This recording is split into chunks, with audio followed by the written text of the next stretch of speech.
বীরবল, বহু অভিযোগ আসছে যে গোয়ালা নাকি দুধে জল মেশাচ্ছে।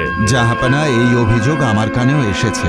আমি গোয়ালাদের প্রতিনিধিকে ডেকে কথাও বলেছি। তারা কি বললেন শুনি? সে বলল এই অভিযোগ পুরোপুরি মিথ্যে। এই অভিযোগ কিভাবে খতিয়ে দেখা যায়? কিভাবে খতিয়ে দেখা যায়? একটা উপায় আছে জাহাপানা, যদি আপনি অনুমতি করেন। নির্দ্বিধায় বলে ফেলো।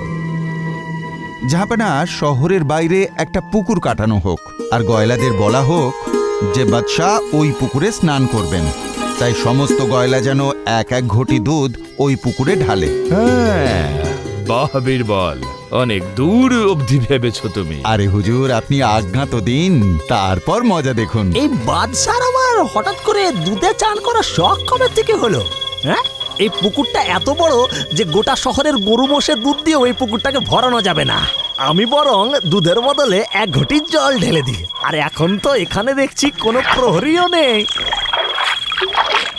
সারা রাতে পুকুর নিশ্চয়ই দুধে ভরে গেছে। পুকুরে গিয়ে একবার দেখা যাক বীরবল। ওখানে যাওয়ার কোনো দরকার নেই জাহাপানা। আমি একজন লোককে পাঠিয়ে ওখানকার খবর নিয়ে নিয়েছি। সে কি খবর পাঠালো? জাহাপানা, ওই পুকুরে এক ফোঁটাও দুধ নেই। ওখানে কেবল... হ্যাঁ হ্যাঁ, বলো। থেমে গেলে কেন তুমি? জাহাপানা, ওই পুকুর পুরোপুরি জলে ভরা। কিন্তু তা কি করে? কারণ প্রত্যেক গোয়ালাই মনে মনে ভেবেছে যে অত বড় একটা দুধ পুকুরে তার এক ঘটি জল বোঝাই যাবে না।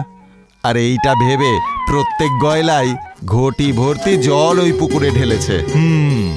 এবার ডেকে আনো সেই গোয়ালাদের প্রতিনিধি মণ্ডলকে, আর নিয়ে গিয়ে সেই পুকুরটা দেখাও, আর জিজ্ঞেস করো এও কি মিথ্যে। জাহাপানা, আমি ওদের বোঝানোর চেষ্টা অবশ্যই করব।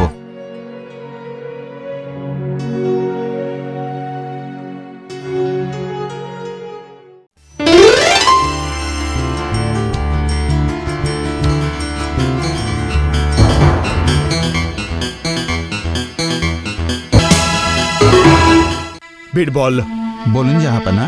আজ আমাদের নবরত্নের কি হলো? বুঝলাম না জাহাপানা।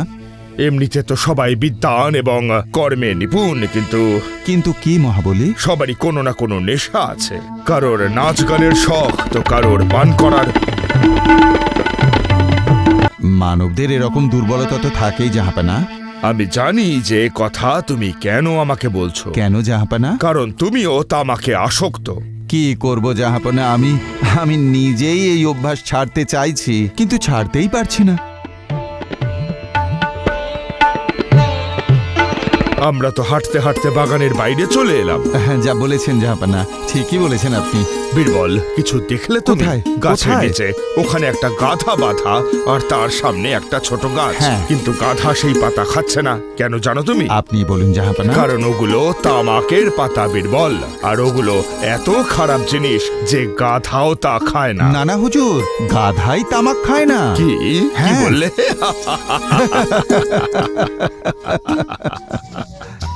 বীরবল,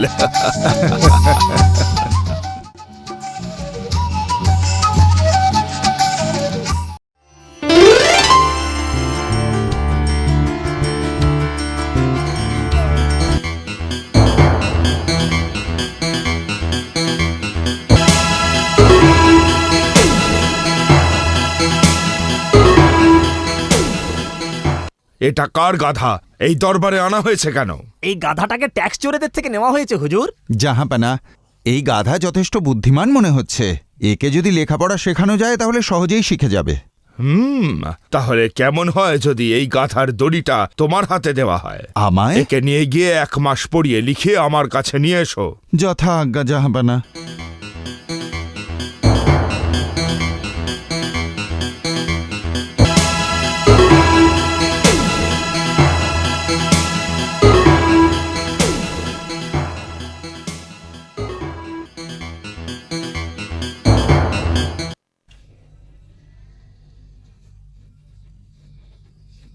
খুব ভালো বীরবল, আমি সত্যি অভিভূত। তোমার গাধা তো এক এক করে পুঁথির সমস্ত পাতা পড়ে ফেলল। সবই আপনার কৃপা জাহাপানা। ওই সব শিখলো কি করে বীরবল? এই অদ্ভুত কাণ্ড তুমি ঘটালে কি করে? মহাবলী, প্রথম দিন আমি এক মুঠো ঘাস পুঁথির ওপরে আর প্রথম পৃষ্ঠার নিচে রাখি। পরের দিন ঘাস তারপরের পৃষ্ঠা রাখলাম আর পুঁথি বন্ধ করলাম। গাধা সেটা খুললো আর ঘাস খেয়ে নিল। রোজ এইভাবেই আমি পাতা পাল্টাতে লাগলাম, যেখানে ও ঘাস পেত না সেখানেই ও রেগে লাল হয়ে যেত। বারে বাহ বীরবল, খুব ভালো।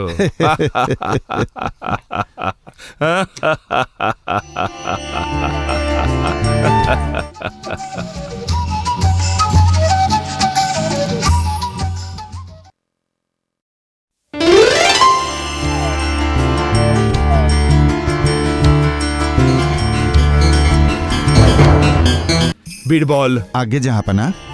কোন শ্রেণীর লোক এই পৃথিবীতে বুদ্ধিমান হয় আর কোন শ্রেণীর লোক মূর্খ? বুদ্ধিমান আর মূর্খ?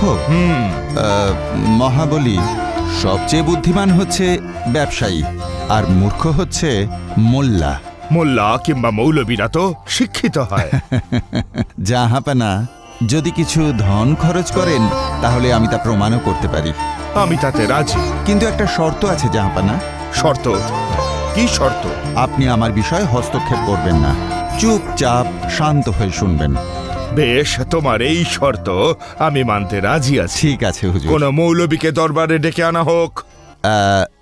জনাব মৌলভী সাহেব, আমাদের বাদশার আপনার ওই দাড়িটি চাই। আমার দাড়ি চাই মানে? হ্যাঁ, এর বদলে আপনি যা পুরস্কার চাইবেন রাজকোষাগার থেকে আপনাকে দিয়ে দেওয়া হবে। মন্ত্রী মশাই, এটা তো অসম্ভব। দাড়ি তো আল্লাহর সব থেকে প্রিয় জিনিস, এটা আমি কিভাবে দিয়ে দেব? এটা অসম্ভব। সারা জীবন আপনি বাদশার নুন খেয়ে এলেন আর আজ একটা দাড়ি ওনাকে দিতে পারছেন না। আপনার কাছ থেকে এটা আমরা আশাই করিনি। বাদশাহ কতটা রেগে যেতে পারেন সেটা আপনি জানেন না বোধহয়। উনি যদি চান আপনার সব কিছু উনি কেড়ে নিতে পারেন, এমনকি আপনার গর্দান কেটে দাড়ি নিয়ে নিতে পারেন। এটা তো ওনার মহানুভবতা যে আপনার দাড়ি আপনার চাওয়া মূল্য দিয়ে কিনতে চাইছেন। আমাকে 10 টাকা দিন, তার বদলে এই দাড়িটা আপনি নিয়ে নিন। 10 টাকা? হ্যাঁ। ঠিক আছে মহাবলী, এবার একজন বড় ব্যবসায়ীকে এই দরবারে ডাকা হোক। কোন ব্যাপারীকে দরবারে ডেকে আনা হোক। যথাজ্ঞা জাহাপনা। জাহাপনা, এখানকার সব থেকে বড় ব্যবসায়ী দরবারে আসার জন্য অনুমতি চাইছে। অনুমতি দিলাম। বিখ্যাত ব্যবসায়ী। হুজুর, হুজুর। জাহাপানা তোমার দাড়িটি চান, তার বদলে তুমি যা দাম চাইবে তাই দেয়া হবে। বাদশাহ তো গোটা পৃথিবীর মালিক, উনি যা খুশি তাই করতে পারেন। কিন্তু হুজুর, ব্যাপারটা হলো গিয়ে আমি খুবই গরিব মানুষ হুজুর। দেখো ব্যবসায়ী, এটা ধনী বা গরিবের কোনো বিষয় নয়।